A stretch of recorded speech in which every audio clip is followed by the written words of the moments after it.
Piraman church નાકાની વરસાદી પાણીનો નિકાલ અંકલેશ્વર શહેર જીનવાલા તરફ કરવા જિલ્લા કલેક્ટરને આવેદનપત્ર પાઠવવામાં આવ્યું છે. પિરામણ ગામ આંબલાખાડીના કિનારે પર વસેલું હોવાથી ચોમાસા દરમિયાન આંબલાખાડીમાં વારંવાર પૂરની સ્થિતિનું નિર્માણ થવાની સાથે લોકો પારાવાર મુશ્કેલીનો સામનો કરવો પડી રહ્યો છે.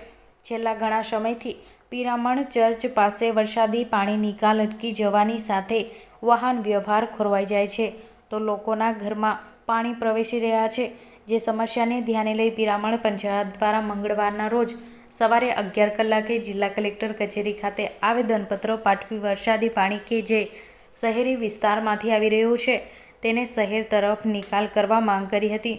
શ્યામનગર તથા હેપ્પીનગર સોસાયટી તથા પિરામણ ગામતળ વિસ્તારમાં દર વર્ષ વરસાદી ઋતુનું લોકોના ઘરોમાં પાણી ભરાઈ જાય છે, જેમાં ઘરોનું રાચરચીલું સહિત ઘર વખરીનું નુકસાન થાય છે.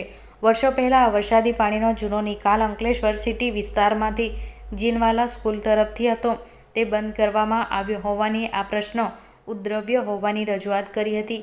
પિરામણ ચર્ચ નાકાથી જીનવાલા તરફ પાણી વળવાને બદલે જીનવાલાથી પિરામણ ચર્ચ નાકા તરફ પાણી વળે થયેલું હોવાથી પાણી ભરાવો થઈ રહ્યો છે. આ ઉપરાંત અંકલેશ્વર શહેર રેલવે સ્ટેશન તરફથી green park society, ITI, Ukai colony તેમજ બ્રિજનગર પાછળના રસ્તેથી પાણી નિકાલ પણ પિરામણ ચર્ચ નાકા તરફ થાય છે, જેને લઈ જૂના નિકાલ તરફ એટલે જીનવાલા તરફ વરસાદી પાણીનો નિકાલ થાય તેવી માંગ પિરામણ પંચાયત દ્વારા કરાઈ છે. ડેપ્યુટી સરપંચ ઇમરાન પટેલ સહિત પંચાયતના સભ્યો અને સરપંચ દ્વારા આ અંગે લેખિત આવેદનપત્ર જિલ્લા કલેક્ટરને પાઠવી માંગ કરી છે. જિલ્લા પંચાયત માર્ગ અને મકાન વિભાગ દ્વારા હાલ જીનવાલા સ્કૂલની પિરામણ તરફના ગામ તરફ રોડની કામગીરી શરૂ કરતા પૂર્વ વરસાદી પાણીનો નિકાલ માટે બોક્સ ડ્રેઇન કાંસની કામગીરી શરૂ કરી છે, જે પિરામણ ચર્ચથી 500 મીટર નજીક પહોંચી છે. ત્યાં જ પંચાયત આવેદનપત્ર પાઠવીને માંગ કરી છે. વરસાદી સિઝનમાં અંકલેશ્વર GIDC, ભટકોદરા, કાપોદરા, ખરોડ, કોસંબડી, બાકરોલ, ખરોડ, ભાદી, ભરણ ગામ થઈ આવતી આંબલા ખાડીમાં વરસાદી પાણી ઠલવાઈ જતાં વારંવાર પૂરનું સંકટ ઊભું થાય છે.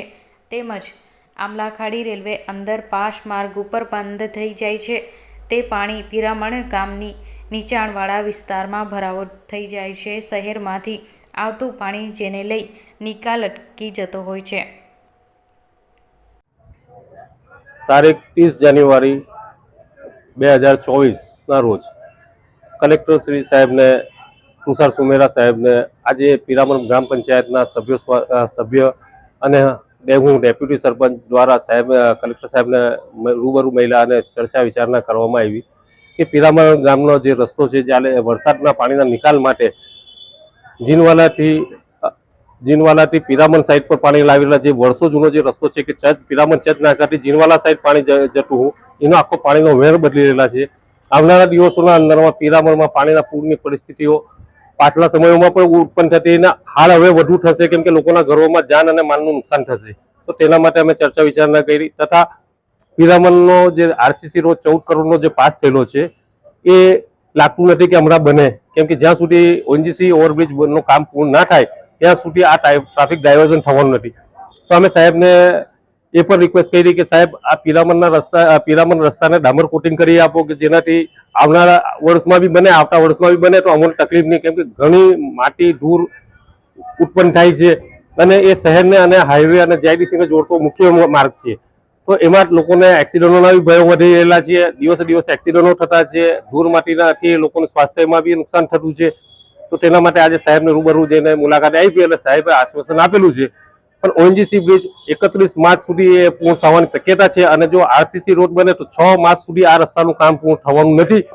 તો તેના માટે સાહેબને ચર્ચા કરી અને સાહેબને કીધું કે સાહેબ આને ડામર કોટિંગ કરી આપો તો આવનારા દિવસો માટે ગામને પણ સારું રહે અને આ રસ્તા પરથી પસાર થનાર દરેક યાત્રીઓ હોય કે ગમે તેને લોકોને આસાન પડે. ઓકે.